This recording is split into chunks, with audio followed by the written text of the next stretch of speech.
Que se conecten los demás, pero pues vamos a comenzar. Señor, te damos gracias por tus bendiciones, gracias por esta oportunidad de convivir, de abrir juntos tu palabra y esperar que tú nos hablas por tu espíritu. Y eso es lo que pedimos, que nos hables, que nosotros podamos ver con claridad cómo se aplica la escritura a nuestras vidas, los cambios que tú quieres en nosotros. Haznos dóciles, Señor, haznos dispuestos a obedecer todo lo que digas. Y Señor, bendice a tu iglesia, bendice a tu creación. Tú sabes que a nivel mundial estamos luchando con esta pandemia y pedimos tu compasión, que tú des fuerzas a los que están lidiando con la virus, doctores, enfermeros, etcétera, etcétera, los que están administrando las vacunas y organizando, que todos tengan tu sabiduría, Señor, y tu compasión, que nosotros y otros podamos trabajar no simplemente para ganar dinero, sino para servir a las personas que tú pongas delante de nosotros. En el nombre de Cristo, amén. Muy bien. Habíamos, hace 8 días, comenzamos un poco el capítulo 2, el día de Pentecostés, y Jesús partió hace 10 días. Están en el lugar, en un mismo lugar, no nos dice dónde. El 2:1, probablemente, pues en el capítulo 1 habla de un aposento alto y nos hace pensar en el lugar donde Jesús celebró la última cena con sus hermanos, con sus discípulos. Pero si son 120, tal vez sea un lugar más grande. Y mencioné las lenguas de fuego, y el fuego aquí representa al Espíritu Santo. No me acuerdo si es Lucas o Mateo que habla de bautismo en el Espíritu Santo y en fuego. Entonces, el fuego sería un símbolo. Algunos, si tratamos de ser muy literales, algunos dicen, bueno, entonces son 2 bautismos, el bautismo del Espíritu y el bautismo de fuego. Pero creo que es más correcto entender que Jesús está hablando de un bautismo. También en Juan leemos, en agua hay que ser bautizado, en agua y en el Espíritu. Y ahí tampoco está hablando de 2 bautismos, está hablando de un símbolo físico y una realidad espiritual. Aunque sí, pues hay un bautismo físico que es parte de este símbolo. Entonces, pues los están llenos del Espíritu, y sí, versículo 4 dice, comenzaron a hablar en distintas lenguas, y como mencioné, hola ángeles, mi interpretación es, buenas noches, no es que cada uno recibió un idioma diferente. Si este es el milagro, Dios tendría que hacer otro milagro para evitar el caos. Porque si tienes 120 personas, pues si están juntos, entonces si hablan, pues no estamos pensando en 120 idiomas. Porque Él da una lista de los que están presentes. Eso también vimos en el versículo, no me acuerdo, si llegamos al versículo 9. No me acuerdo exactamente dónde paramos la semana pasada. Sí hablé del el estruendo como de viento No, pues el viento es otro símbolo del espíritu porque en el griego una sola palabra espíritu y viento. Entonces escuchan como el viento, pero como mencioné, me parece que el milagro consiste en que los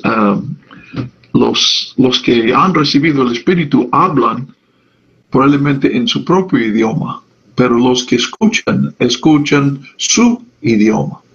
Y aquí también esto es simbólico.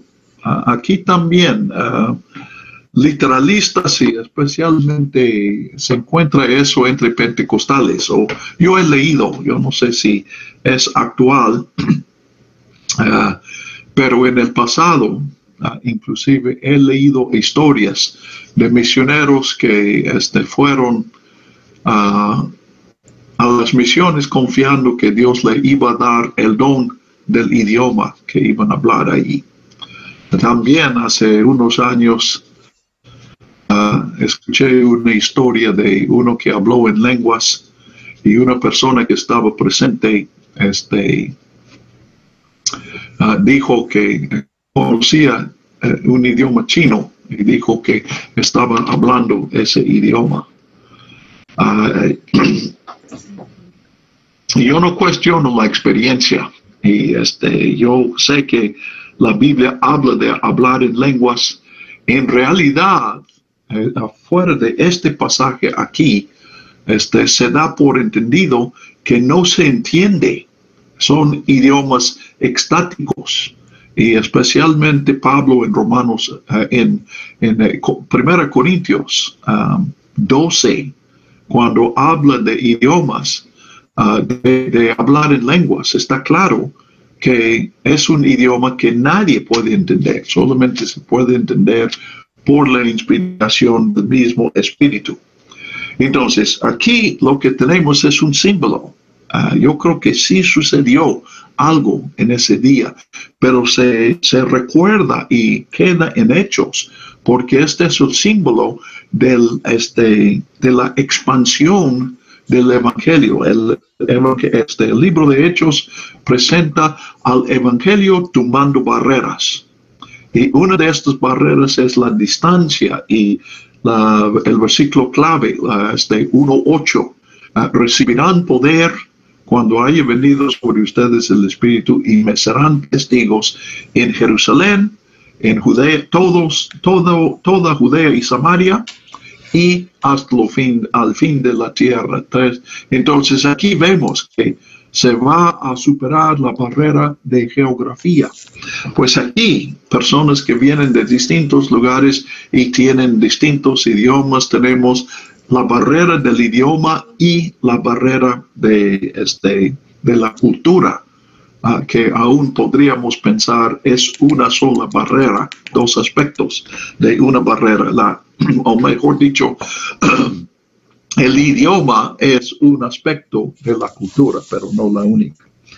Entonces, pues lo que pasó en el día de Pentecostés es un anticipo de que se va a escuchar el Evangelio en todos los idiomas de la tierra. Y en nuestro día, pues podemos ver primero personas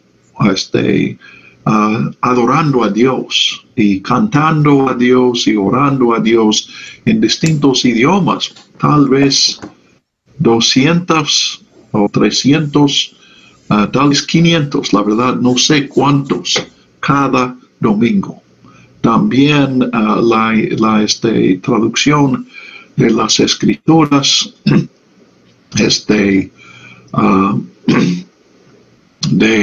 si han escuchado de Wycliffe, la organización Wycliffe, que son traductores de la Biblia, han alcanzado como 1100 idiomas, no con toda la Biblia, pero con una porción.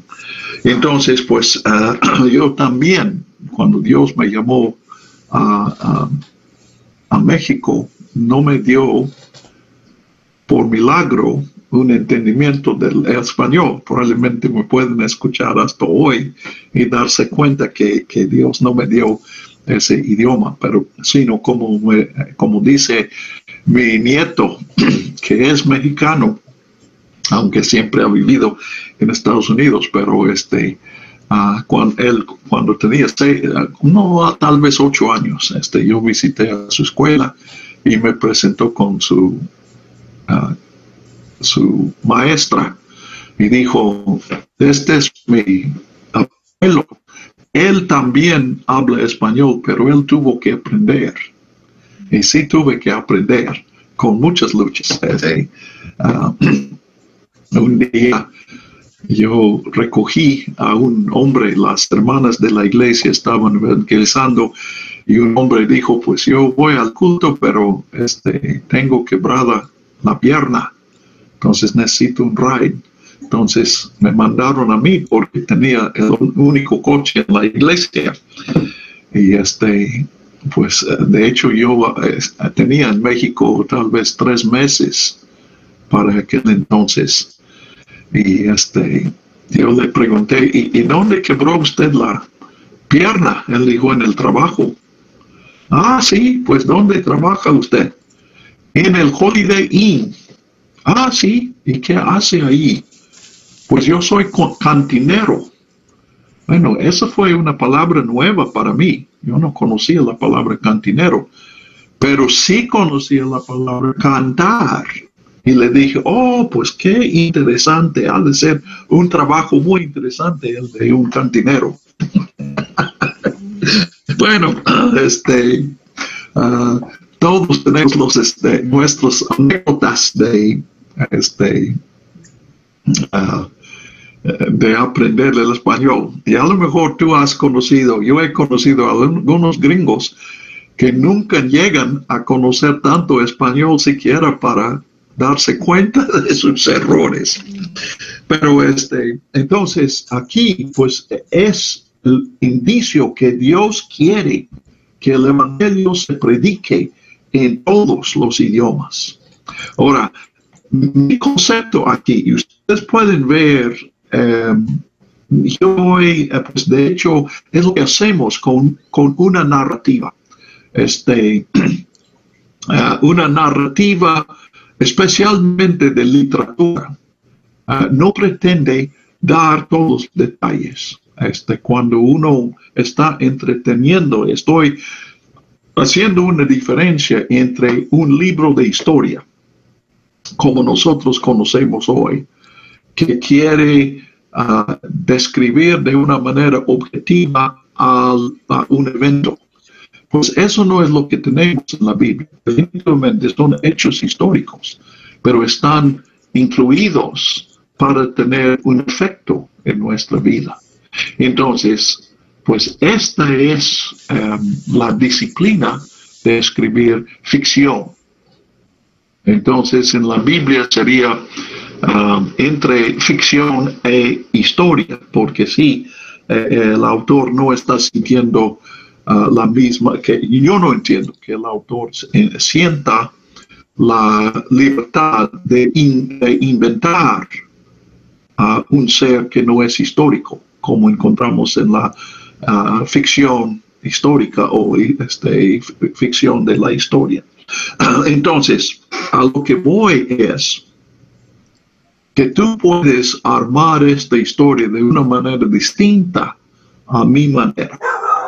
Y esto no es que uno es correcto, una manera es correcta y la otra incorrecta.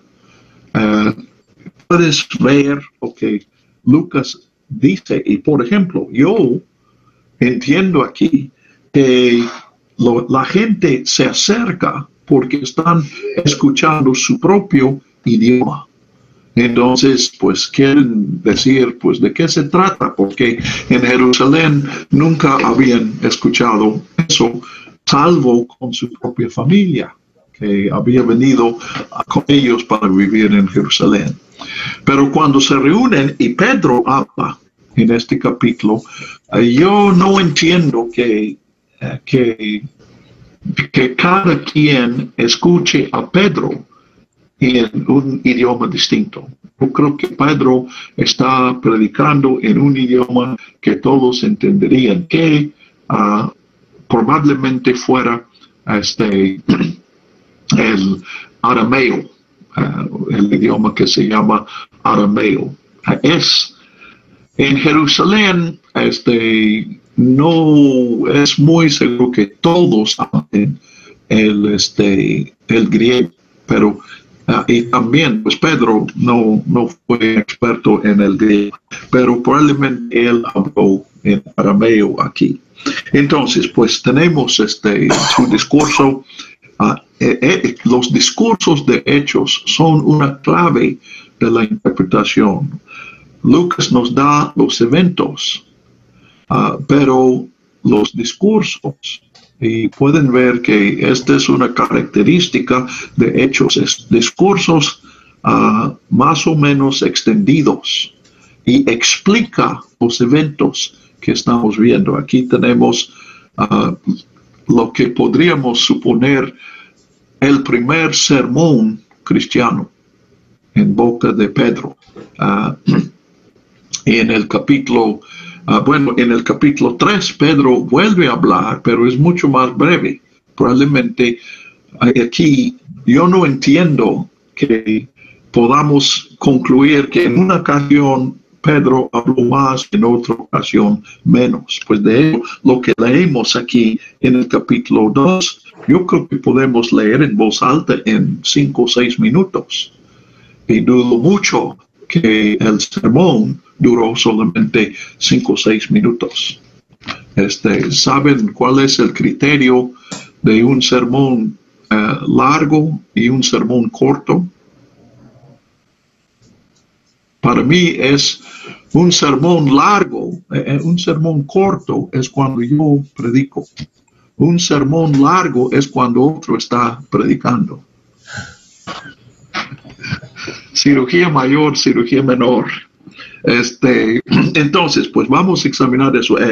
Iba a decir, el siguiente, después de los 2 de Pedro, es un sermón de Esteban en el capítulo 7. Y vamos a ver que esto es muy importante para interpretar a Hechos. De hecho, es casi imposible entender lo que está pasando en Hechos y el plan de Dios sin estudiar el capítulo 7. Y lo menciono porque yo sé que ustedes cuando leen Hechos, pues cuando llegan a uno de estos sermones, echan una siesta.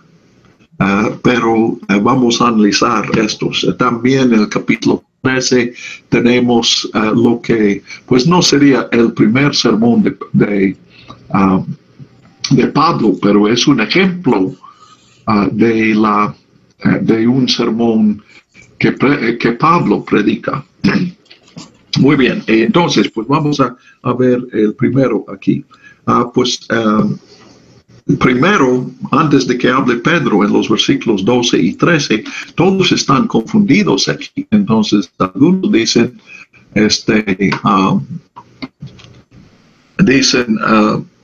están llenos de vino nuevo. Ahora, esto va en contra un poco de mi interpretación.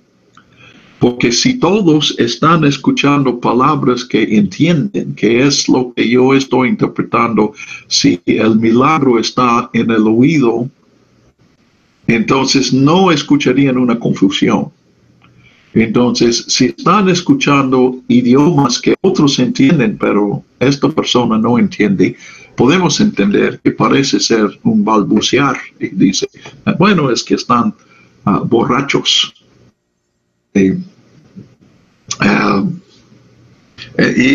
es interesante, Pedro comienza, hombres de judío, habitantes de Jerusalén, sea conocido a ustedes y presten atención a mi palabra. 15, porque estos no están embriagados como piensan, pues solamente como las 9 de la mañana del día. A mí me parece que Pedro hubiera dicho, porque este es obra del Espíritu Santo, o hablan estos idiomas para que todos entiendan. Pero no, él dice, porque es temprano. O sea, Pedro nos da a entender que los cristianos no se emborrachan antes de mediodía. Ahora, ¿será que este es humor de parte de Lucas? Vamos a ver que Lucas sí usa el humor en su libro, y puede ser un ejemplo de eso, no sé. Entonces, él dice, no, es más bien lo que el profeta Joel dice. Y aquí, sí, pues, podemos ver que Pedro no solamente da la explicación chistosa, sino cite a Joel, versículo 17. Sucederá en los últimos días, dice Dios, que derramaré de mi espíritu sobre toda carne. Sus hijos y sus hijas profetizarán, sus jóvenes verán visiones y sus ancianos soñarán sueños. De cierto sobre mis siervos y mis siervos en aquellos días derramaré de mi espíritu y profetizarán. Entonces, podemos ver aquí, pues, una cuestión en Hechos es qué tanto conocía Lucas de lo que se dijo en estas ocasiones. Pedro aquí está hablando probablemente en el año 29, si es 7 semanas después de la crucifixión de Jesús. Y Lucas está escribiendo entre 80 y 90 después de Cristo. Entonces, Lucas no estuvo presente.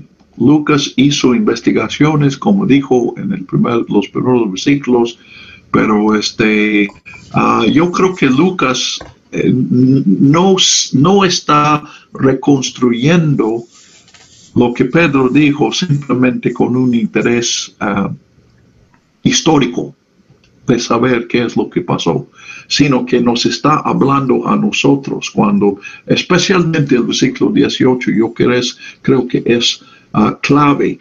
Están hablando de una manera inspirada por Dios, tanto en el mensaje acerca de Cristo, como también en la capacidad de hablar idiomas que no conocen. Y la razón por la cual pueden hacer eso es porque Dios ha derramado sobre ellos su espíritu. Entonces, lo que Jesús prometió,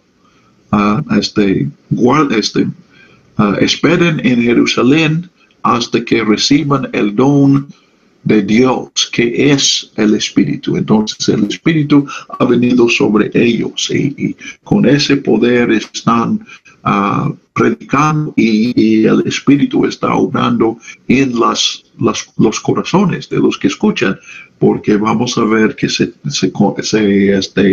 bautizan 3,000 aquel día.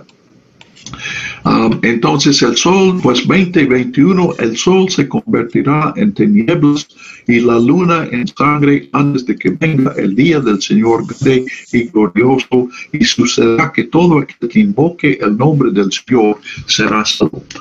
Yo creo que Lucas, o tal vez Pedro, pero yo pienso en Lucas, extiende la cita por lo que vemos en el versículo 21. Los versículos 17 y 18 describen lo que estas personas han presenciado. El versículo 19 y 20 no han visto. Y esto nosotros identificamos con el fin.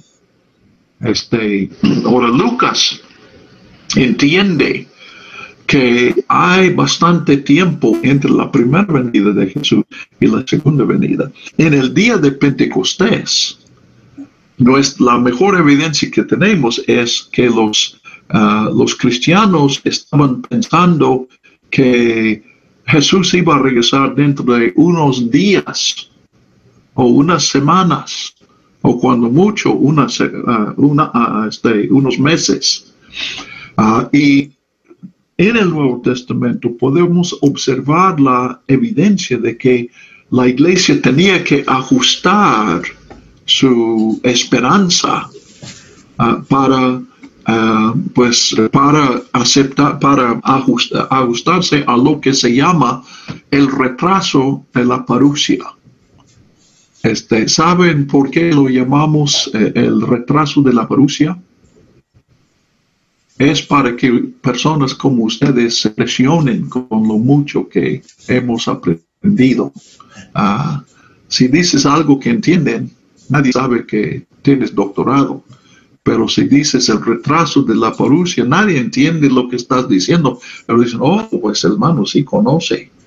Caray. Bueno, la parusia es simplemente una expresión que se usa en el Nuevo Testamento para, literalmente quiere decir la presencia. Se usaba en aquel tiempo para una visita oficial. Por ejemplo, cuando el Papa visita a México, pues es una presencia, se hace presente. Los cristianos comenzaron a usar eso para cuando Cristo regresa. Y retraso, pues obviamente no quiere decir que a Dios se le hizo tarde. Tiene que ver con la diferencia entre la expectativa de la iglesia, lo que pensaban que era el plan de Dios y lo que realmente era. Desde nuestra perspectiva, pues, Lucas es uno que podemos ver en sus escritos que él aclara que él ve más tiempo que muchos otros autores en el Nuevo Testamento entre la primera venida de Jesús y su segunda venida, pero no creo que Lucas pensara en 2000 años, que iba a haber 2000 años después de la crucifixión y la resurrección de Jesús. Bueno, estoy vagando un poco, pero es información que nos puede ayudar en otras partes de la Biblia. Entonces, 19 y 20 son señales que nunca hemos visto. Y se entiende que de hecho, estas mismas señales, sin citar a Joel, se usan en Marcos 13, Mateo 24 y Lucas 21, cuando Jesús habla de primero de la destrucción del templo y luego de la venida de Cristo, el regreso de Cristo. Hola María, bienvenida. Entonces, expone lo que ha citado. Acuérdense que nadie llevaba una Biblia para leer. Se trata de rollos que se guardaban. Tal vez uno que otro judío tenía. Bueno, sería uno bastante rico que tuviera un manuscrito. Eso no sería el Antiguo Testamento, sería un libro del Antiguo Testamento. O posiblemente la colección de los 12 profetas, que nosotros llamamos profetas menores. Menor simplemente porque son más breves sus libros. Entonces, los que hablan en el Nuevo Testamento, aún los que escriben, tienen que citar a la escritura de memoria. Y nos damos cuenta que son personas que conocían muy bien las escrituras. Entonces, 22. Hombres de Israel, oigan estas palabras. Jesús de Nazaret fue hombre acreditado por Dios ante ustedes, con hechos poderosos, maravillas y señales que Dios hizo por medio de él entre ustedes, como ustedes mismos saben. A que fue entregado por el predeterminado consejo y el previo conocimiento de Dios, ustedes mataron clavándole en una cruz por mano de inicuos. Noten en este versículo 23, Jesús murió en la cruz porque era el plan de Dios. y también porque los humanos, los seres humanos rechazaron su mensaje y lo asesinaron. Entonces, aquí tenemos una tensión que siempre tenemos que mantener en nuestra teología, en nuestra explicación del mensaje cristiano. Porque los dos son verdades, pero no se puede juntar.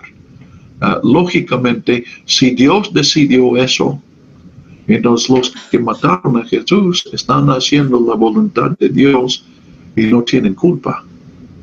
Solamente es incorrecto matar a Jesús si Dios no lo quiere.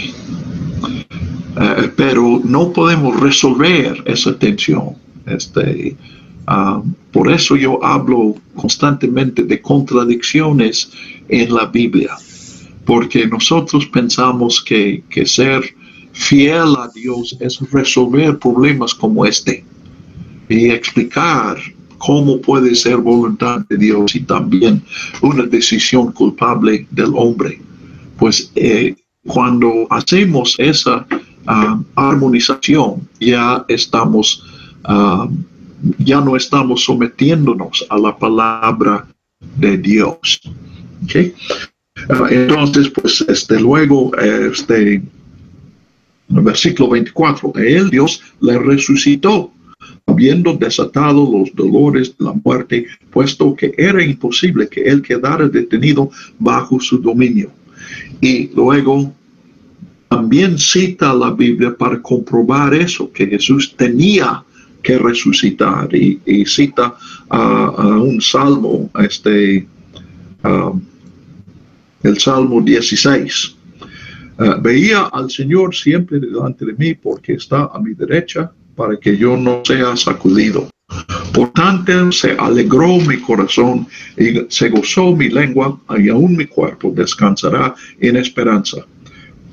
Por aquí está la clave, por eso cita el Salmo 16. Porque no dejarás mi alma en el Hades, no permitirás que tu santo vea corrupción.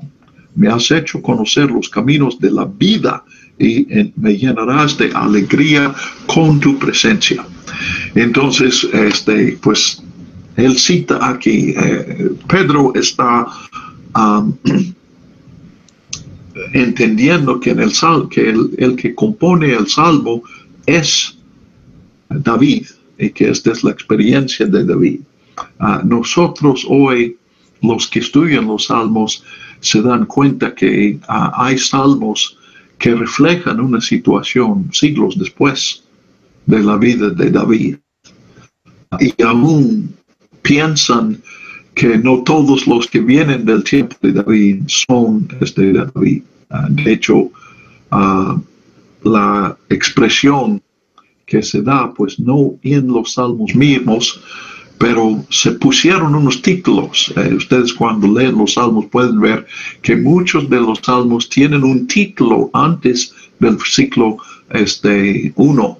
Estos títulos no son originales, fueron puestos siglos después, y son opiniones que se reflejaban o que se tenían en el día en que pusieron estos. Y pueden ver aún allí que hay como 50 salmos, o tal vez un poco menos, entre la cuarta parte y la tercera parte, que dice allí Salmo de David. Entonces, aún en el día cuando pusieron estos títulos, existía la opinión de que David no fue el autor de todos los salmos. Pero aún así, la expresión Salmo de David, como se expresa en hebreo, la preposición que traducimos de, no se refiere exclusivamente a un autor, a uno que hace. Puede ser un salmo presentado a David, etc. Bueno, también este es trasfondo, pero Pedro está suponiendo que David escribió eso. Entonces él dice, sabemos que David no estaba hablando de sí mismo, porque David sí murió y no resucitó. Inclusive podemos visitar a su tumba. Pues nosotros no, pero en el día de Pedro parece que sí, tenían un lugar donde decían o sabían que David estaba enterrado. Entonces, si no habla de sí mismo, tiene que estar hablando de otro. Y este otro es Jesús. Pueden ver cómo Pedro está interpretando las escrituras a través de las experiencias de Jesús. Entonces, no es que él esté estudiando el Antiguo Testamento para saber qué hizo Jesús, sino sabiendo qué hizo Jesús, ve reflejos de eso en el Antiguo Testamento. Entonces, siendo pues profeta, dice 30, sabiendo que Dios le había jurado con juramento que se sentaría sobre su trono uno de su descendencia, y viéndolo de antemano, habló de la resurrección del Cristo. Mi traducción aquí dice de Cristo. En el día, también necesitamos un poco de trasfondo aquí. Puede ser que Lucas sí está pensando en Cristo como nombre, pero Cristo es la traducción al griego de la palabra que nosotros conocemos como Mesías. Mashiach, decían, pero es Mesías, que quiere decir ungido. Entonces los judíos esperaban este Mesías o Cristo. Es simplemente diferencia de idioma, Mesías y Cristo. Los dos quieren decir ungido. Entonces los primeros cristianos creían y declaraban que Jesús era el Cristo, el Mesías. Entonces su nombre es Jesús y es Cristo. Igual que para nosotros, doctor o señor o señora o señorita, licenciado, estos no son nombres, son títulos. Y Cristo es un título. Entonces comenzaban a hablar de Jesús, el Cristo.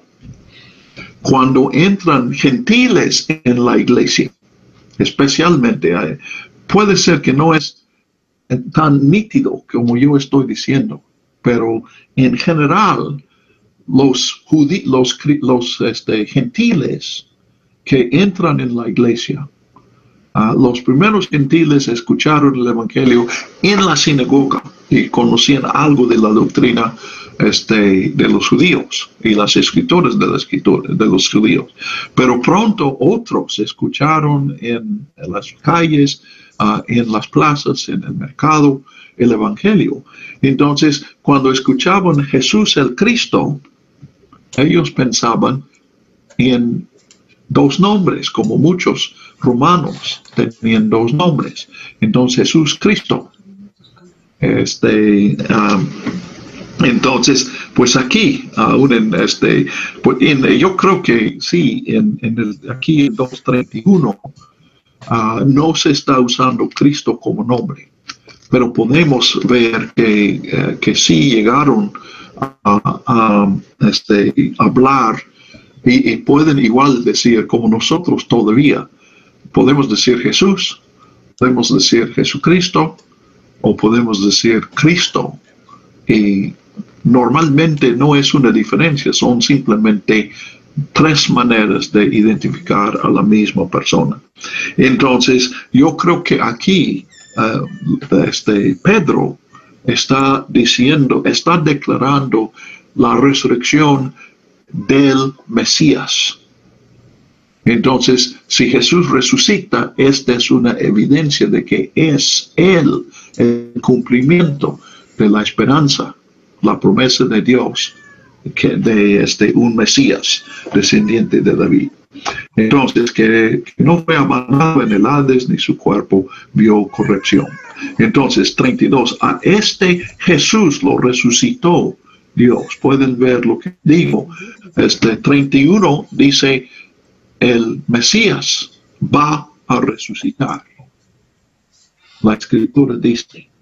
Y luego 32, Jesús resucitó, entonces Jesús es el Mesías o el Cristo. Y nosotros somos testigos de Él. Es Él que estamos nosotros presentando a ustedes. 33. Así que estamos en Hechos 2, 33. Bienvenido Israel, Ale, María, no creo que no te di la bienvenida, pero sí, estás bienvenido, venida. 33. Así que exaltado por la diestra de Dios y habiendo recibido del Padre la promesa del Espíritu Santo, ha derramado esto que ustedes ven y oyen. Entonces, los discípulos han recibido al Espíritu y por eso están sucediendo eso.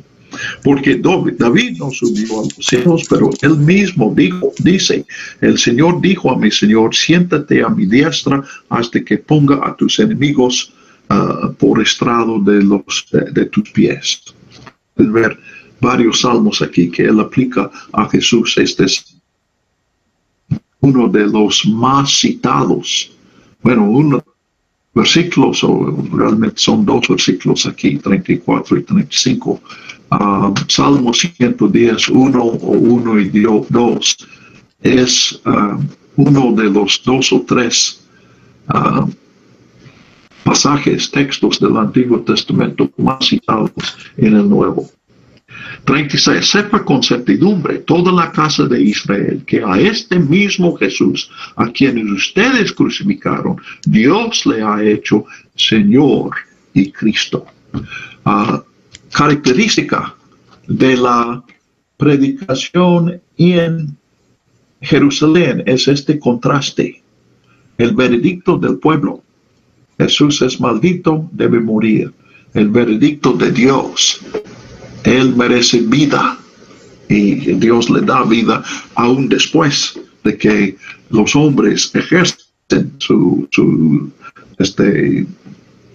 veredicto, aplican el castigo. Entonces, Dios le ha hecho Señor, que sería igual a ser Dios, y Cristo, Mesías. Entonces, cuando oyeron esto, 27, se afligieron de corazón y dijeron a Pedro y a los otros apóstoles, hermanos, ¿qué haremos?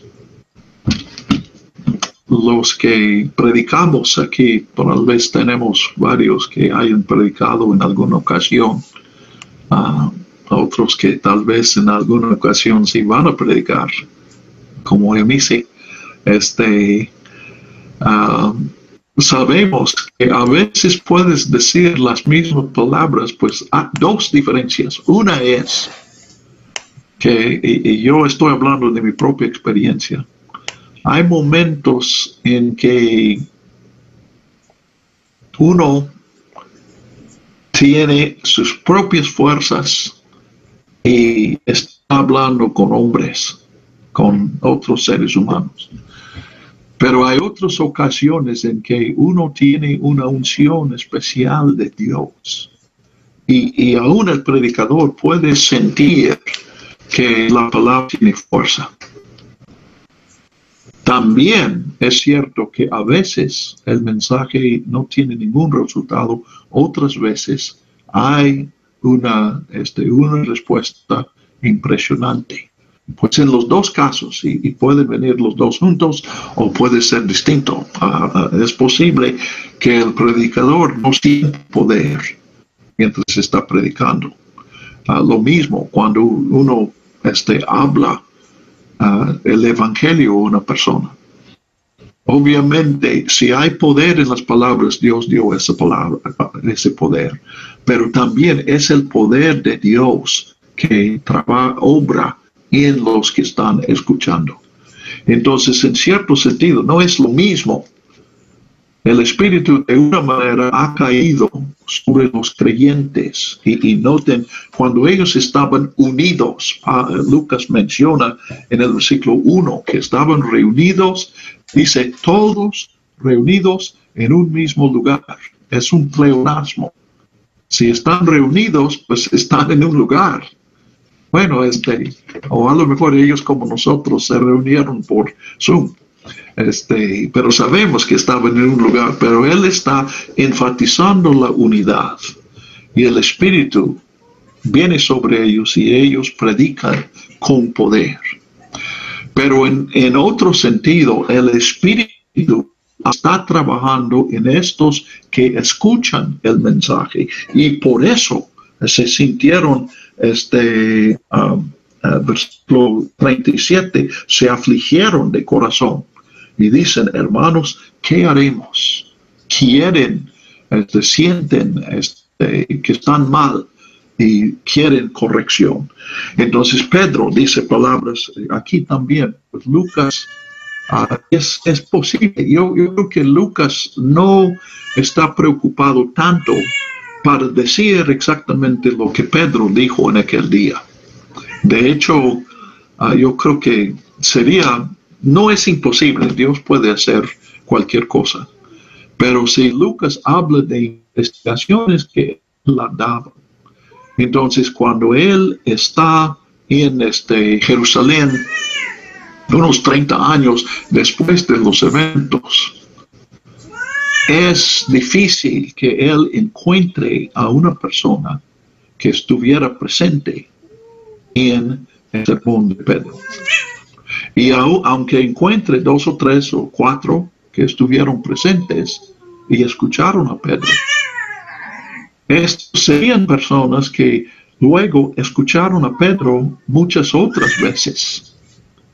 Entonces, pueden decir a Lucas cómo fue la predicación de Pedro, algunos énfasis de Pedro, algunas palabras claves o frases que usaba. Pero aquí yo no creo que debemos concluir que este es un resumen de lo que Pedro dijo en Pentecostés. No creo que sea correcto pensar en eso como los apuntes que hiciera alguien en este día. Entonces, pues Lucas, con la libertad, pues sí quiere darnos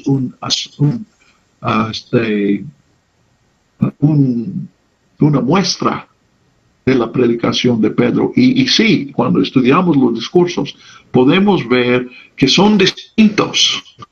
Podemos identificar un estilo de Pedro, un estilo o tal vez más énfasis de Pedro, Esteban, de Pablo.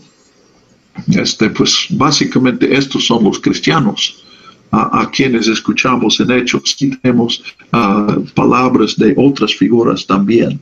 Pero en un sentido yo creo que él investigó, pero también 38 en particular es para que nosotros escuchemos también. Este mensaje no es para solamente los que estuvieron en Pentecostés. Arrepiéntanse y sea bautizado cada uno de ustedes en el nombre de Jesucristo para perdón de sus pecados y recibirán el don del Espíritu Santo. Entonces, esta es la respuesta y el mensaje de Cristo, el Evangelio, incluye ese llamamiento, esa invitación. O sea, no es simplemente los hechos que sucedieron, pero que sucedieron. No es solamente lo que Jesús dijo y lo que Dios hizo en Jesús. Sí, es una parte esencial del Evangelio. Pero el Evangelio termina con un llamamiento a responder al Evangelio, a arrepentirse.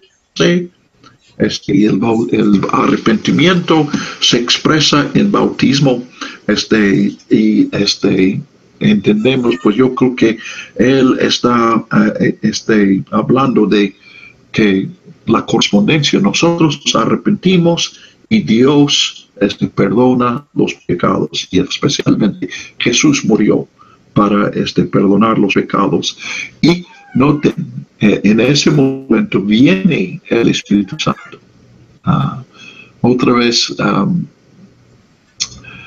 generalmente la iglesia histórica ha enseñado que cuando creemos, ese es el tiempo cuando recibimos a Cristo y Cristo mora en nuestras vidas y recibimos el Espíritu. Yo les puedo dar algunas evidencias en Juan 14, en Romanos 8, que reflejan esta idea de que no son dos venidas, es una venida. La venida de Dios a nuestras vidas, de Jesús a nuestras vidas, del Espíritu a nuestras vidas. Ahora, el movimiento carismático pentecostal, hay una corriente allí, no es universal, pero sí hay una corriente fuerte de que el bautismo del Espíritu es una experiencia posterior a la experiencia de recibir a Cristo. Y podemos ver aquí en este versículo que Pedro, aunque ese día habló en lenguas, no tiene ese punto de vista. Está diciendo, recibirán el perdón de pecados y recibirán el don del Espíritu Santo. Entonces, los dos van de la mano. No es, otra vez repito la idea de esta corriente. No estoy diciendo de todos los carismáticos, es que el perdón de los pecados viene en un momento, e inclusive dicen, no todo cristiano ha recibido el don del Espíritu Santo. Algunos sí, todos tienen el perdón de pecados, pero no todos tienen el Espíritu Santo. Pero aquí está diciendo todos los que se arrepienten, pues de hecho eso es, él ni siquiera habla de fe. Definitivamente cuando habla de arrepentimiento, está pensando en la fe, pero él enfatiza eso, pues ya ha dicho, Dios envió a uno que va a ser el Señor de todos los hombres y ustedes lo mataron. Entonces pueden ver por qué Pedro enfatiza el aspecto de arrepentimiento. Pero está llamándoles a fe. Entonces, y recibirán perdón de pecados y don del Espíritu. Y pues este don sí es un don de poder espiritual. Otra vez quiero hacer un contraste. Tenemos todos un deseo de ser reconocidos, de tener fama, de ser, pues, de tener capacidades. Entonces nos llama la capacidad de hacer lo que llamamos milagros. Hermanos, es el mismo poder del Espíritu Santo cuando una persona estudia la Biblia y presenta el mensaje en una manera clara, en un contexto del evangelio, de la amistad, y una persona, su vida es cambiada. Ese es el mismo poder que produce una sanidad de miles de personas o que produce un hablar en lenguas, alguna señal milagrosa.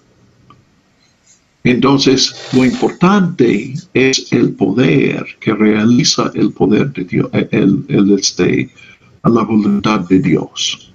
Y yo he observado que me parece que en la mayoría de las circunstancias de nuestras vidas, yo diría de todas las vidas cristianas, el poder de Dios normalmente se aplica en secreto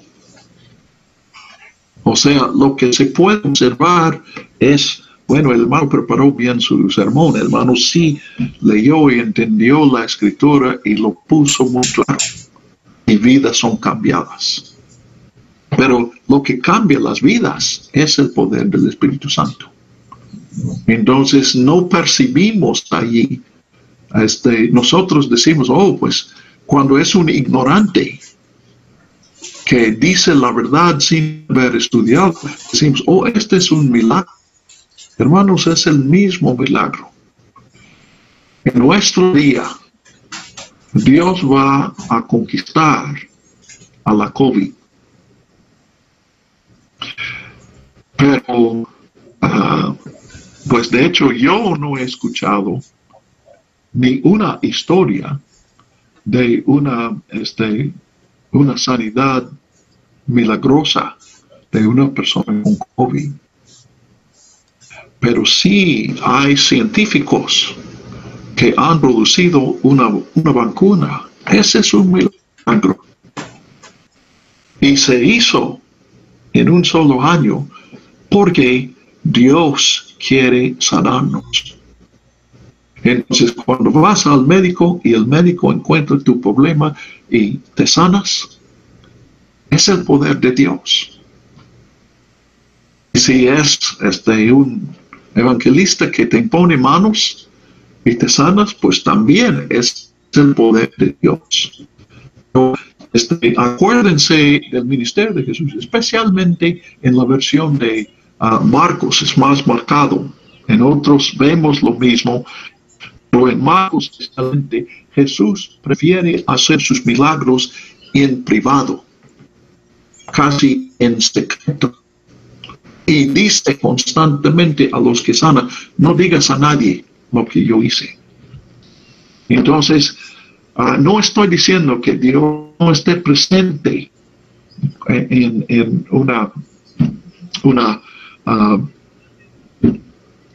un sanamiento milagroso, definitivamente viene de Dios. Pero no es la única manera, ni es la más común manera en que Dios obra. Y este día, pues es interesante, más adelante vamos a leer de sanidades que hace Pedro. Pero lo que hace aquí es mucho más importante. Tener esa relación con Dios por medio de Cristo, eso es mucho más importante de sobrevivir del cáncer o de problemas del corazón. Entonces, 39, porque la promesa es para ustedes, para sus hijos y para todos los que están lejos, para todos cuantos el Señor nuestro Dios llame. En Isaías, no puedo decirles dónde, pero en los últimos capítulos, después de 40, en Isaías habla de un mensaje que es para los que están cerca y los que están lejos. Y parece que la idea en Isaías es del exilio. Los israelitas que han regresado a Palestina y los que están todavía lejos de su tierra. Pero podemos ver aquí que también se usa aquí. Bueno, Lucas entiende cuando leemos aquí, voy al punto porque estoy llegando, cuando dice los que están lejos, casi es seguro que cuando Pedro dice eso, pues vamos a ver en el capítulo 10, y concluyo por el capítulo 10, que cuando él dice para todos los que están lejos, él está pensando en judíos dispersados en otros países. Pero Lucas incluye estas palabras porque quiere que nosotros entendamos que esta palabra es para los, sí, que están lejos físicamente, pero también para los que estamos lejos culturalmente, los que son de otras etnias, que tienen otra cultura, otro idioma, otras costumbres. Dios quiere que su evangelio derrumbe todas las barreras y alcanza a todos hasta el más lejos. Y nos hace pensar en 1:8, hasta el fin del mundo. Lo último de la tierra, dice ahí. Entonces, 40, con muchas palabras testificaba y les exhortaba, diciendo, sean salvos de esta perversa generación. Así que los que recibieron su palabra fueron bautizados y fueron añadidas en aquel día como 3,000 personas. Y perseveraban en la doctrina de los apóstoles. Aquí, doctrina es la traducción tradicional, pero no es la mejor. En la enseñanza quiere decir que ellos perseveraban en aprender de los discípulos, perseveraban en las enseñanzas de los apóstoles. Nuestra idea de doctrina no está en este versículo 42. En la comunión, en el partimiento del pan y en las oraciones. Entonces, después de que fueron bautizados, después de que profesaron su fe, entonces seguían aprendiendo, escuchaban y aprendían de los apóstoles, estaban en comunión, vivían juntos, practicaban una comunión de vida, en el partimiento del pan. Ahora, aquí hay dos posibilidades y no estoy seguro si Lucas quiere expresar una cosa o ambas. El partimiento del pan puede ser simplemente una extensión de la comunión, pues parte de la comunión es que comían juntos. Y es un momento sagrado cuando comemos juntos. Pues aquí veo cuando menos a 2 con quienes he comido en sus casas, y es un vínculo especial que siempre vamos a tener, porque compartimos el pan juntos. Pero también el partimiento del pan va a ser en Hechos una descripción de lo que nosotros llamamos la cena del Señor. Creo que es más común entre los bautistas la Santa Cena, pero se me hace esa expresión un poco católico. No es un alimento especial que sea más santo que los otros alimentos. Es la cena que el Señor nos dejó para recordarlo a Él, nosotros. Entonces, probablemente es una referencia a eso. Y en las oraciones, que probablemente cuando dice oración está pensando en lo que nosotros llamamos culto. No solamente se reunían para orar, sino que se reunían para cantar y orar, ver la palabra juntos, etc. Entonces, 43, caía temor sobre toda persona, pues se hacían muchos milagros y señales por medio de los apóstoles. Y todos los que creían se reunían y tenían todas las cosas en común. Vendían sus posesiones y bienes y los repartían a todos, a cada uno según tenía necesidad. He escuchado mucho de el comunismo primitivo de los cristianos. Y he escuchado, los primeros cristianos no tenían propiedad privada. Todo lo que se tenía en la comunidad era propiedad de toda la comunidad. Pero cuando leo aquí, y se repite la idea al final del capítulo 4, yo veo otra cosa. Pues aquí en el versículo 45 dice, vendían sus posesiones. Entonces, las posesiones no llegaron a ser posesiones del grupo, seguían siendo posesiones de los individuos o de las familias, pero vendían para repartir a cada uno según tenía necesidad. Entonces, y eso queda aún más claro en el capítulo 4 y aún en el 5, que no es que no había propiedad, que tenías que entregar todas tus posesiones cuando entras en el grupo, sino que lo que Lucas está describiendo es generosidad, que los hermanos estaban vigilando para asegurar que nadie pasara necesidad. Y suplían su necesidad hasta el extremo de vender su patrimonio, sus propiedades, para satisfacer esas necesidades. Aquí en Fort Worth hay una historia que para mí ilustra eso, de un hermano de negocios. No sé si tenía una empresa, yo creo que sí fue empleado, pero de confianza, un empleado alto en una empresa. No, de hecho, no sé cuál de los dos. Pero él se enteró que un fin de semana una familia en la iglesia no tenía nada que comer. Entonces él fue con su pastor y dijo,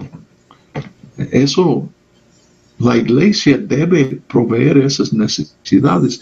Y se dio cuenta que la iglesia no tenía ninguna provisión para eso. No había nadie encargado de eso. Entonces él comenzó una beneficencia y finalmente dejó su trabajo, y hace muchos años él ha administrado esto porque ha crecido a ser una empresa grande. Tienen provisión para ayudar a personas con la renta o con comida. Tienen una tienda de ropa y artículos ordenados que se venden muy barato para las personas que tienen necesidad. Se ha añadido una clínica y doctores y enfermeros voluntarios atienden a las personas que no tienen. Es un poco una división racial, obviamente no es solamente así, pero yo serví mucho tiempo o unos años ahí como traductor, porque la realidad es en Estados Unidos, que estoy hablando muy en general, obviamente hay muchas excepciones, pero los blancos tienen seguro de salud en su trabajo. Los negros, obviamente algunos en trabajo, pero otros lo provee al gobierno, porque si les falta recursos, el gobierno tiene un plan. Pero los hispanos, los latinos, no tienen ningún apoyo. Entonces, muchos días yo fui y trabajé 3-4 horas y a veces no había ningún paciente que no necesitaba un traductor, porque hablaban español. Y entonces yo interpretaba para ellos. Tienen clases de computación y otras cosas para preparar a las personas para buscar trabajo, puedan conseguir un trabajo, que estén preparados. Tienen un programa para madres solteras. En un tiempo tenían un programa para personas que salen de la prisión, para ayudarles a ellos. Y todo eso porque un hombre un día Un domingo se acercó al pastor y se dio cuenta, la iglesia no tiene ninguna provisión para esta necesidad de una familia en nuestra iglesia. Entonces, pues aquí podemos ver, eso está de acuerdo con la primera iglesia aquí. Entonces, versículo 46, ellos perseveraban unánimes en el templo día tras día, partiendo el pan casa por casa. Otra vez, puede ser comer juntos o puede ser celebrando la cena del Señor. Y con sencillez de corazón, alabando con alegría y con sencillez del corazón. Hermanos, en Hechos, una evidencia, pues obviamente cuando hay vidas cambiadas, cuando las personas aceptan a Jesús, esta es una manifestación del Espíritu. Los milagros y señales, como en el versículo 43, es evidencia del Espíritu Santo. Pero otro resultado del Espíritu Santo en Hechos es la alegría. Cuando la gente conoce a Cristo y recibe este don de Dios, el Espíritu Santo, se manifiesta alegría. Uno de los resultados es alegría. Y sencillez de corazón, alabando a Dios y teniendo el favor de todo el pueblo. Y el Señor añadía diariamente a su número los que habían de ser salvos. Los que habían de ser salvos aquí, esa frase no quiere decir que hay algunos que no sean destinados para la salvación.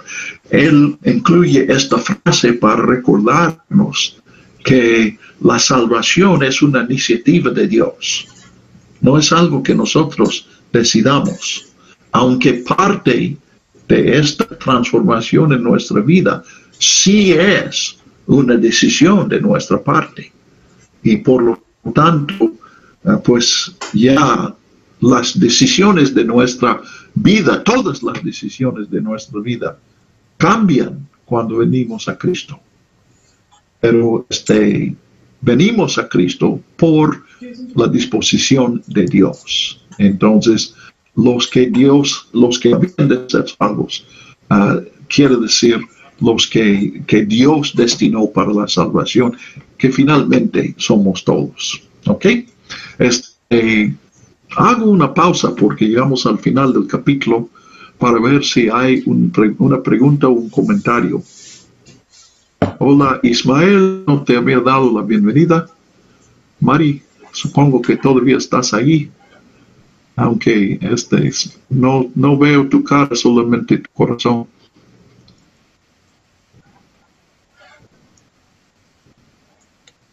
Hermano, yo solo tengo la pregunta de qué versión de la Biblia está ocupando. Otra vez, lo último no entendí bien. ¿Qué versión de la Biblia ocupa? Ok, es Reina Valera actualizada 2015. Ok. El nombre es... Gracias. Sí, Reina Valera 2015. Ok. Yo no recomiendo las a nadie. Hay mejores que han salido después y yo recomiendo que busquen uno de estos. La Nueva Traducción Viviente es buena. Tiende a ser menos literal que la actualizada. Por eso yo prefiero la actualizada, pero es muy clara. Nueva Traducción Viviente también es buena. Y hay otros, hay muchas hoy. Y casi todas las versiones después de los 60 ya reflejan descubrimientos del siglo XIX y siglo XX acerca del texto original de las Escrituras. Conocimientos que existían en los años 60, pero los traductores no los incorporaron en su traducción. ¿Ok? Muy bien. Así, César. Yo tengo varias preguntas. La primera de ellas es, no me quedó muy claro cómo es que llega a concluir en su estudio que el milagro de que otros escuchen, más bien se trata de eso. O sea, no es que hablen en lenguas, sino más bien que es en los oídos. Y es que estuve meditando en el pasaje y por esta parte de, precisamente cuando se burlan de los otros, dicen que, o de mosto,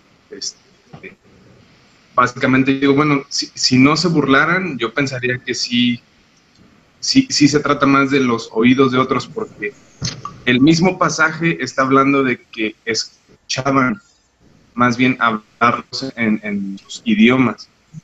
Sin embargo, cuando llegamos a la parte de que otros burlándose decían que estaban llenos de uno nuevo, yo digo, bueno, entonces, ¿es por el oír o por lo que decían?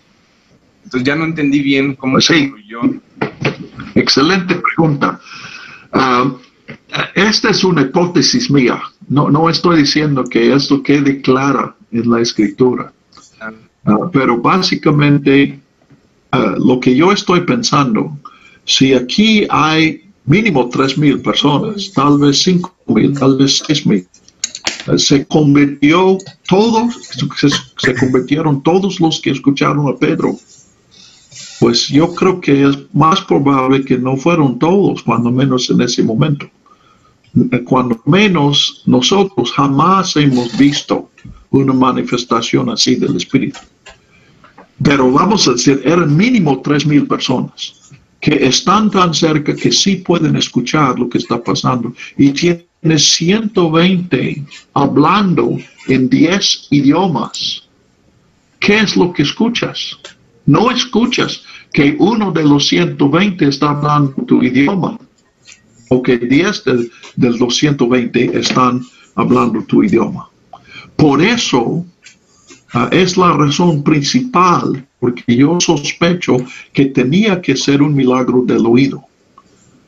Ahora, también, segundo, pero un poco menor, cuando Pablo habla de hablar en lenguas, en 1 Corintios 12, no son idiomas extranjeros, son idiomas extáticos que no, que nadie conoce. Y en Hechos leemos de hablar en lenguas 3 veces. Y las otras 2 veces no hay ninguna sugerencia que alguien escuchara un idioma distinto. Y me parece que Lucas en capítulo 10 y en el capítulo 18,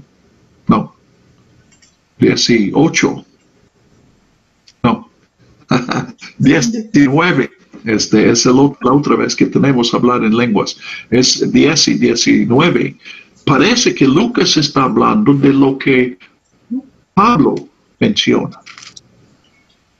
Entonces, yo no veo por qué postular que en el día de Pentecostés pasara otra cosa.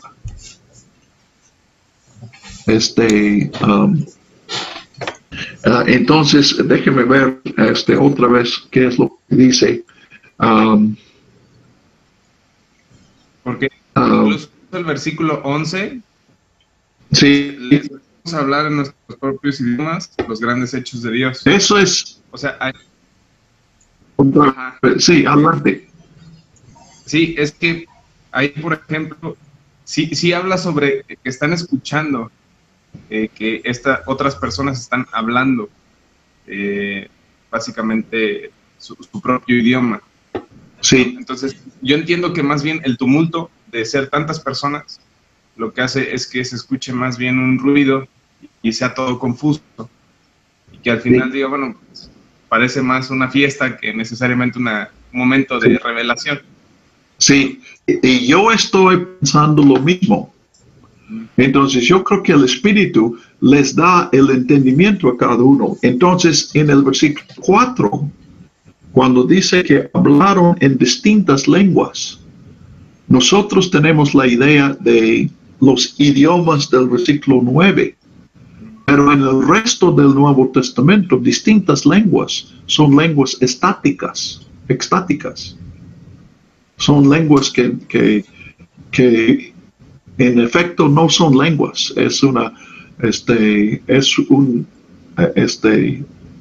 hablar extático. Y es algo que no es único a cristianos.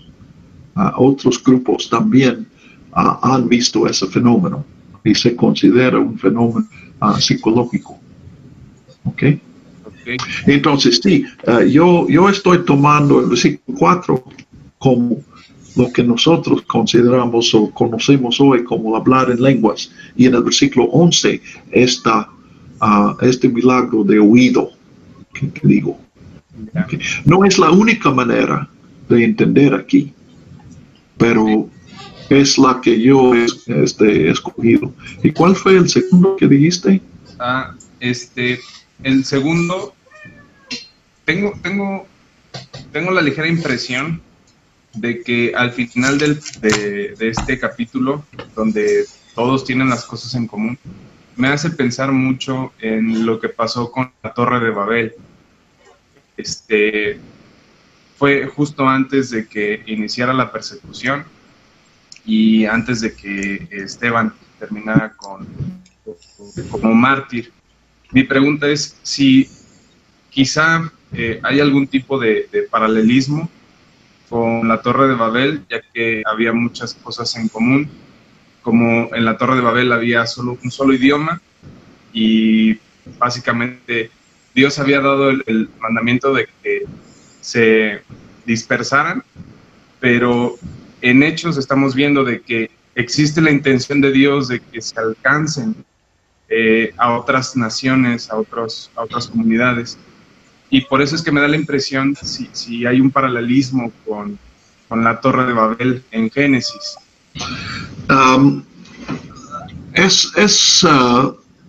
Es común que personas ven un paralelo al principio del capítulo en este hablar, porque en Babel, por la rebelión del hombre, quedan que no hay comunicación. Pero el milagro de los primeros versículos se entienden. Todos están escuchando. Ahora, sí, históricamente, yo creo que después de esta manifestación del Espíritu, luego Pedro habla a todos y se acabó el milagro y él está usando el idioma que todos entienden, que sería probablemente arameo, puede ser griego. En Jerusalén casi seguramente es arameo. Y al final, pues esta unidad que restaura, podríamos comparar con Babel, o hacer un contraste, mejor dicho, porque sí, es lo opuesto de lo que pasa en Babel. Pero me parece, yo preferiría simplemente decir que aquí estamos viendo la unidad que Dios siempre ha querido que el hombre tenga, y no una referencia. Para mí, no veo que Babel me ayude a iluminar lo que está diciendo aquí. Claro, de hecho, bueno, pero si tú ves una comparación excelente. Sí, exacto. De hecho, yo pensaba más bien que a lo mejor Lucas, en este intento de querer, como parte de su propósito es dejar ver cómo es que el Evangelio básicamente tumbó estas barreras del idioma de la distancia.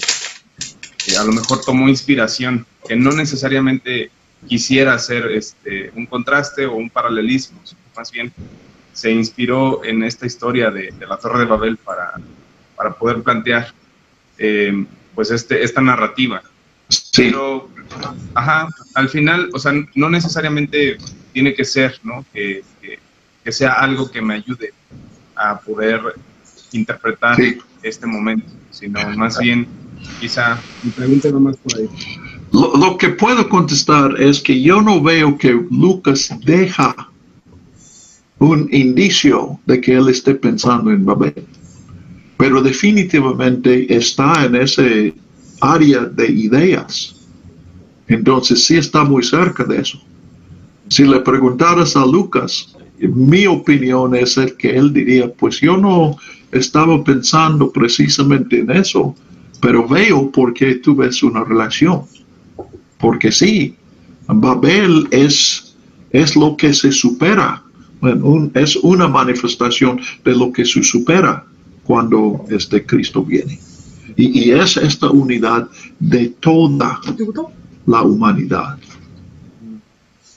que Dios busca aquí. ¿Ok? Muy bien.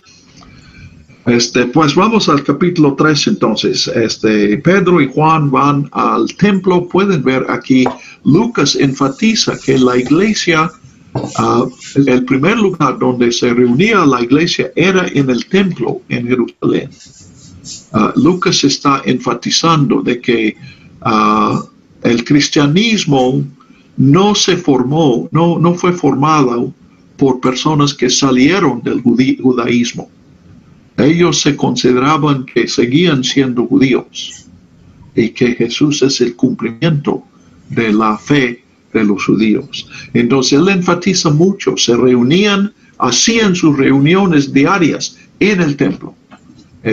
Y aquí pues están yendo, Pedro y Juan no van a una reunión cristiana, sino este es el momento que los judíos apartaban para orar, y ellos participan en esta costumbre judía.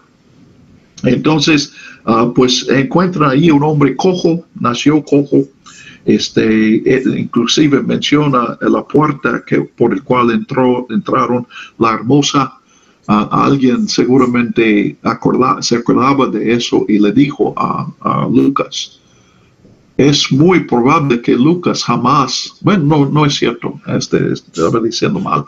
Es posible que él sí conocía esta puerta y alguien le dijo que fue aquí, porque sabemos que Pedro, bueno, vamos a ver en Hechos, que cuando Pablo va a Jerusalén en el capítulo 21, Lucas lo acompaña.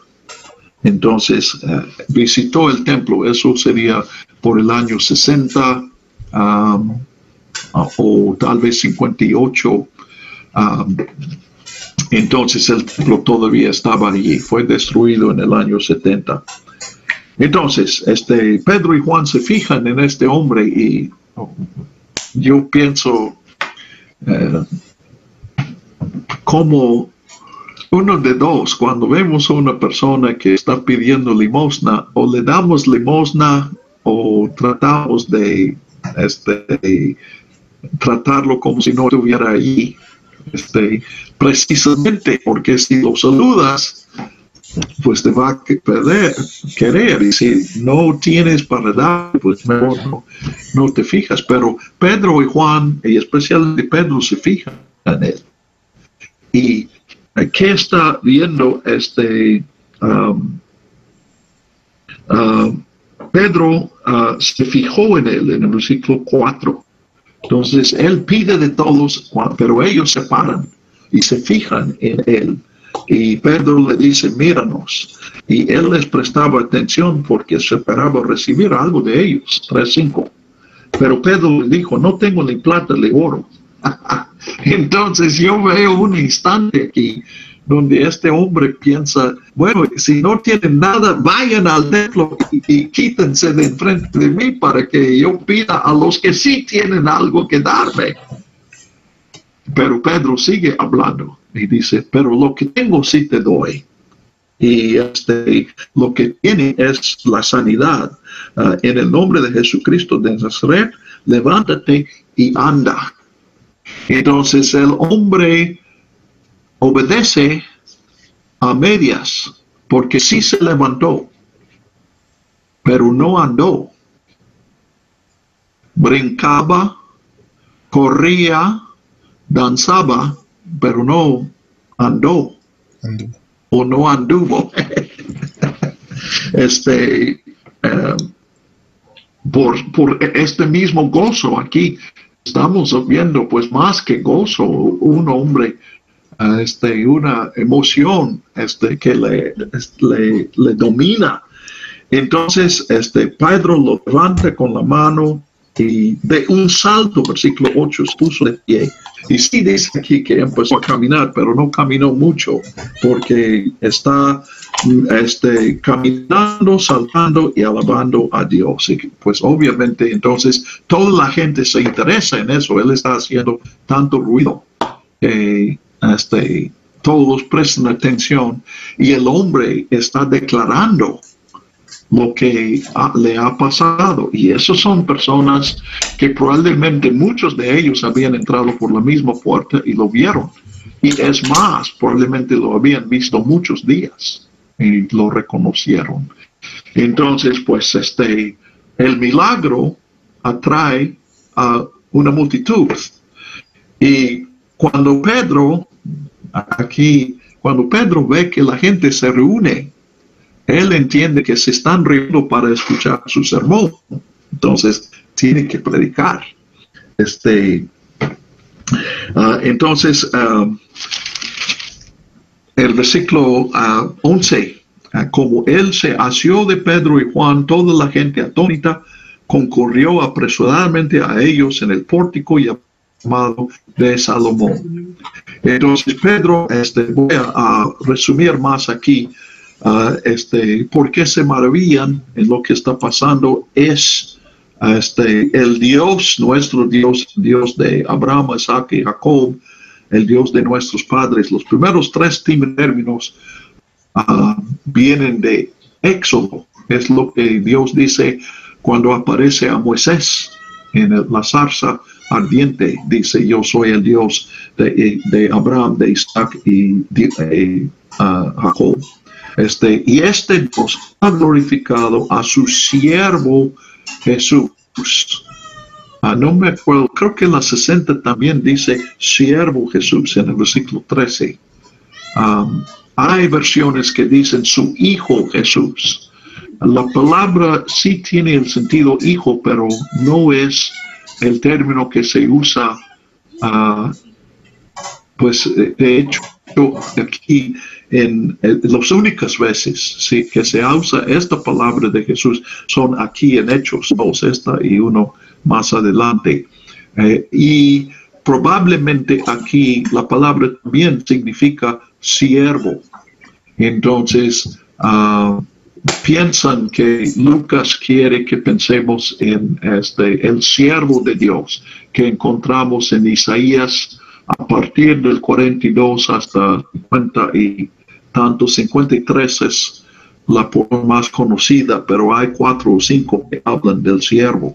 Entonces está identificando a Jesús como este siervo de Dios, el cual pues otra vez menciona que lo negaron, lo entregaron a Pilato.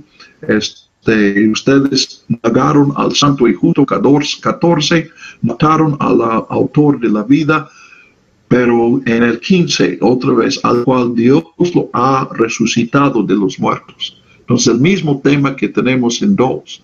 Ustedes lo mataron, Dios lo resucitó. Es el nombre de Jesús que hizo fuerte por la fe en su nombre a este hombre que ustedes ven y conocen. Y la fe que es despertada por Jesús le ha dado esta completa sanidad en la presencia de todos ustedes. Entonces, Pedro dice, ustedes pueden ver el poder de Jesús en este hombre. Como mencioné, el hombre está dispuesto a dar su testimonio si lo pueden calmar un poco para que deje de gritar. Pero muchos de ellos no necesitan un testimonio porque han visto a este hombre discapacitado en días anteriores. Entonces, esto sí, 18, que los profetas dijeron que el Mesías, el Cristo, debía padecer, y otra vez el llamamiento en el 19. Por tanto, arrepiéntanse y conviértanse para que sean borrados sus pecados, de modo que de la presencia del Señor vengan tiempos de refrigerio, y que Él envíe al Cristo Jesús que les fue previamente designado. A Él además el cielo le debía recibir hasta los tiempos de la restauración de todas las cosas, de las cuales habló Dios por la boca de sus santos profetas desde los tiempos antiguos. Y cita en 22 a Deuteronomio 15, perdón, es 18, 18:15. El Señor su Dios les levantará de entre sus hermanos un profeta como yo. A él escucharán en todas las cosas que les hable. Y sucederá que cualquier persona que no escuche a aquel profeta será desarraigada del pueblo. Y los profetas desde Samuel también anunciaron estos días. Entonces podemos ver, y noten aquí que Pedro en este capítulo no menciona que recibirán al Espíritu. Yo creo que principalmente porque ya dijo eso en el capítulo anterior. Entonces aquí es el mismo mensaje, y también la respuesta es arrepentirse.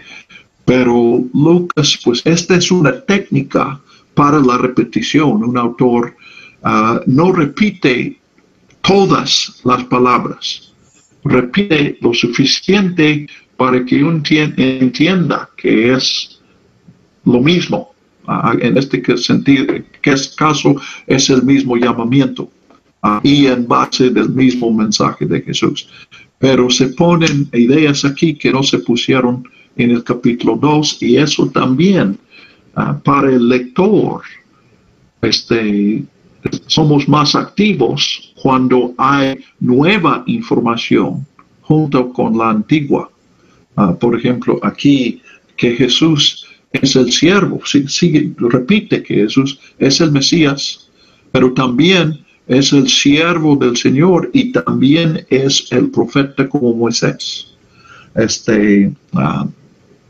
Entonces, 25, ustedes son los hijos de los profetas y del pacto que Dios concertó con sus padres, diciendo a Abraham: en tu descendencia serán benditas todas las familias de la tierra. Acuérdense que en el capítulo 2 había dicho en 39, la promesa es para ustedes, para sus hijos y todos los que están lejos, por todos cuantos el Señor nuestro Dios llame. Y aquí, en lugar de repetir eso, hace una cita de Génesis, las palabras de Dios a Abraham en el capítulo 12, y se repite: en tu descendencia serán benditas todas las familias de la tierra. Entonces, después de levantar a su siervo, dar vida a su siervo después de la muerte, Isaías 53 sugiere eso, que el siervo muere, pero vivirá después de la muerte. Dios lo envió primero a ustedes para bendecirles al convertirse cada uno de su maldad.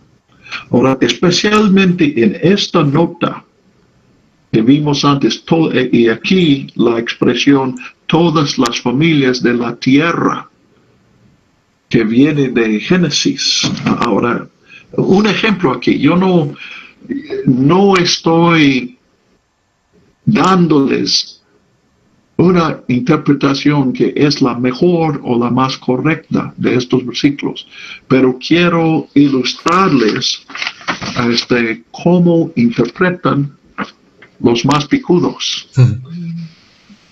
Entonces, cuando yo leo aquí todas las tierras, yo pienso, es bien posible que Pedro en su predicación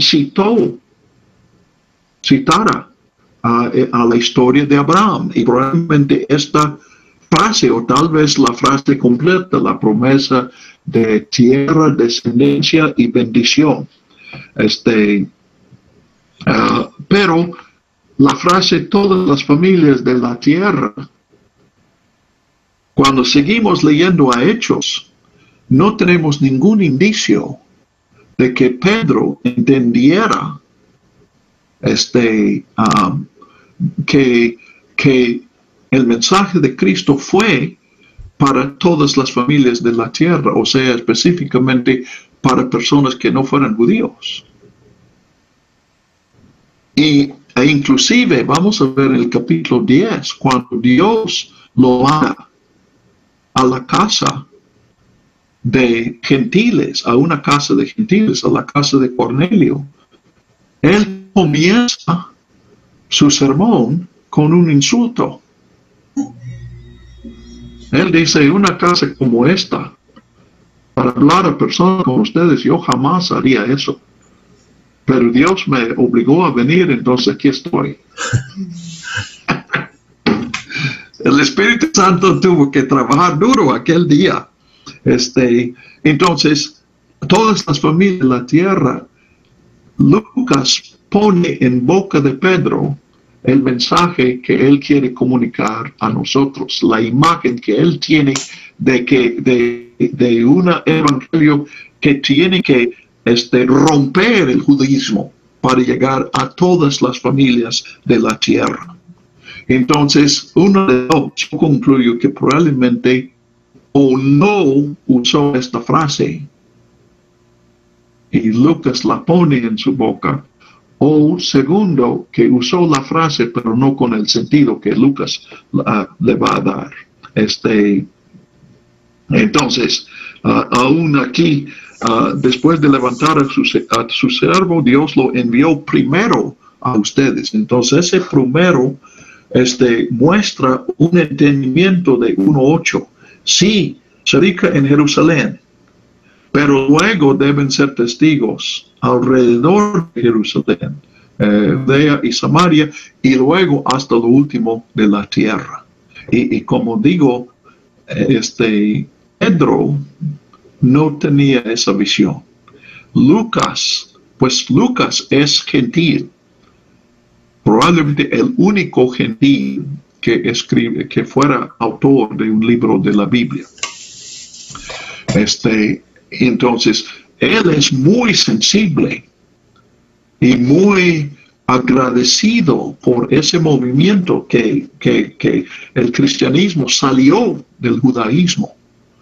En el capítulo 15 vamos a ver la controversia.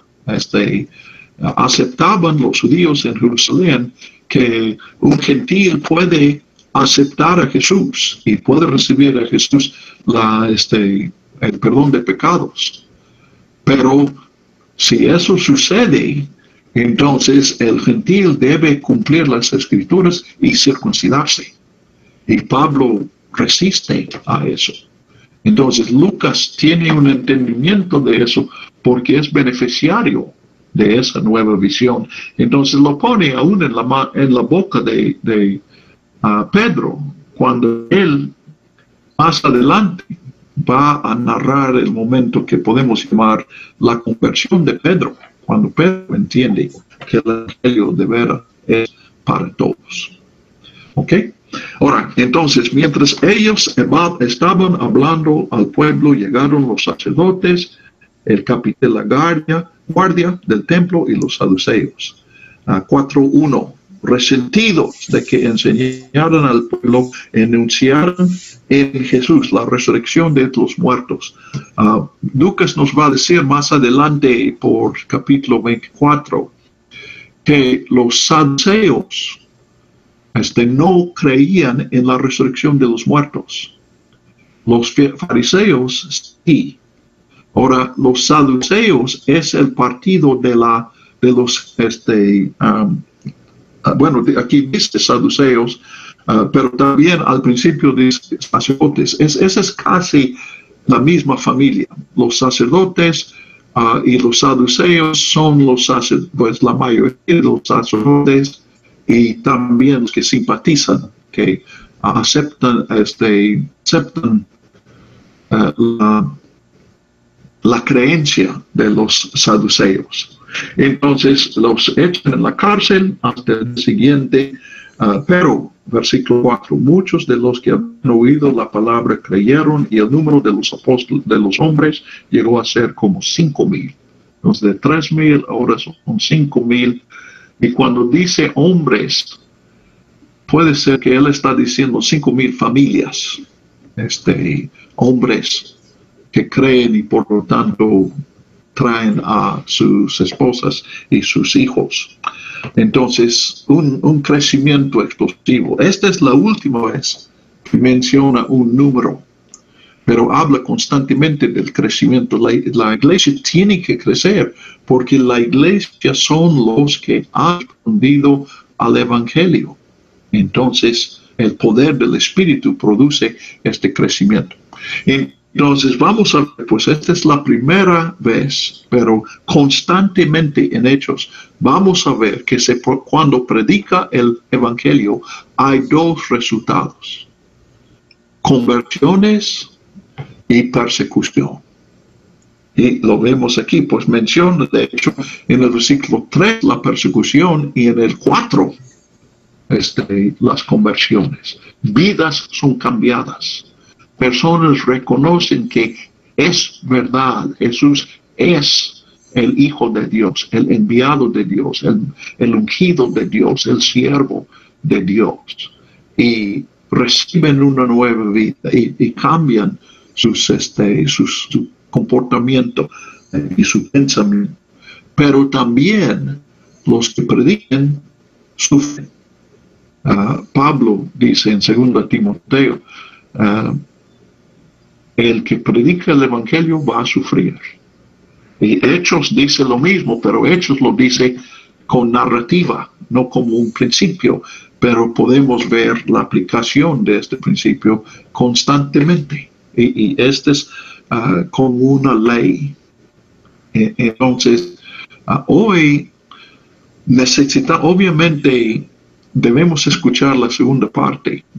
Todos hemos escuchado sermones de que debemos evangelizar donde estamos. Probablemente un sermón o más sobre el evangelismo del mundo.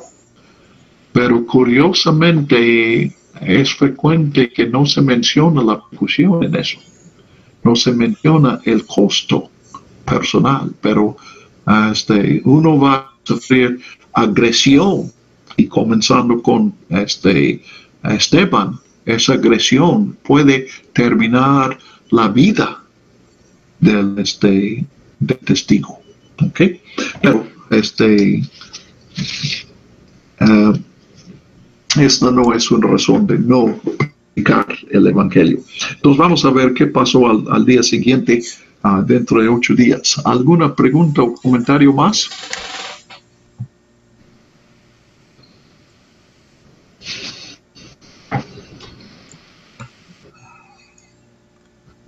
Veo a Ruth, no te había saludado antes. Gracias por prender sus cámaras. A mí me ayuda mucho ver las caras de ustedes cuando estoy predicando, cuando estoy enseñando. Entonces, pues también sus comentarios y sus preguntas me ayudan. Les invito en este momento a hacer una pregunta o hacer un comentario o una pregunta en el grupo de WhatsApp con toda confianza, para que sigamos aprendiendo semana. No, Messenger. ¿No hay nada más? Jerry, ¿tú estás ahí? Sí, claro. Ok. Vamos a ver, hermana Eli, ¿nos tiene una oración para terminar?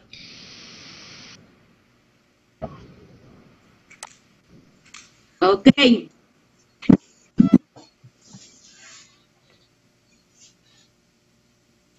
Ok.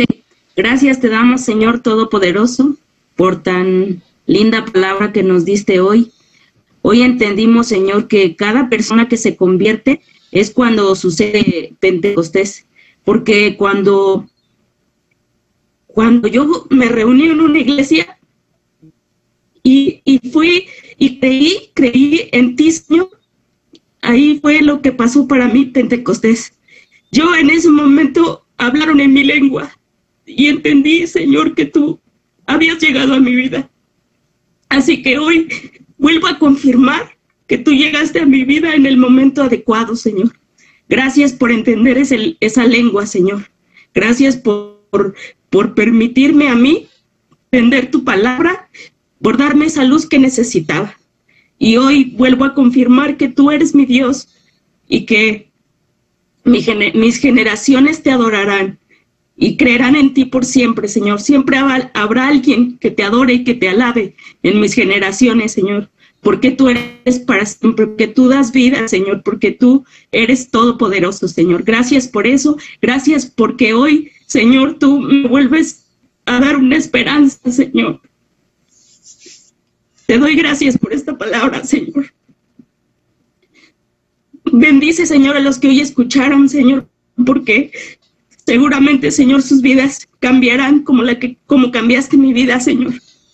Gracias por el hermano Garrett, por darle esta palabra, Señor, porque tú eres bueno, Señor, y porque la tecnología nos puede ayudar, Señor, a encontrar tu verdad y a tener tu palabra en nuestras vidas.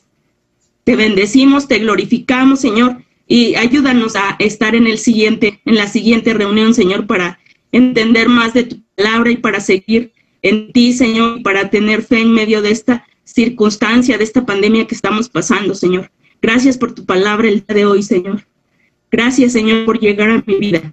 Te bendecimos, te glorificamos y llévanos con bien en esta semana. Bendícenos, Señor, que todos estemos sanos y que podamos entender tu palabra en la siguiente clase. En nombre de Cristo Jesús te doy las gracias. Amén. Amén. Amén. Pues gracias, hermanos. Que descansen. Dios les bendiga. Días. Igual a todos.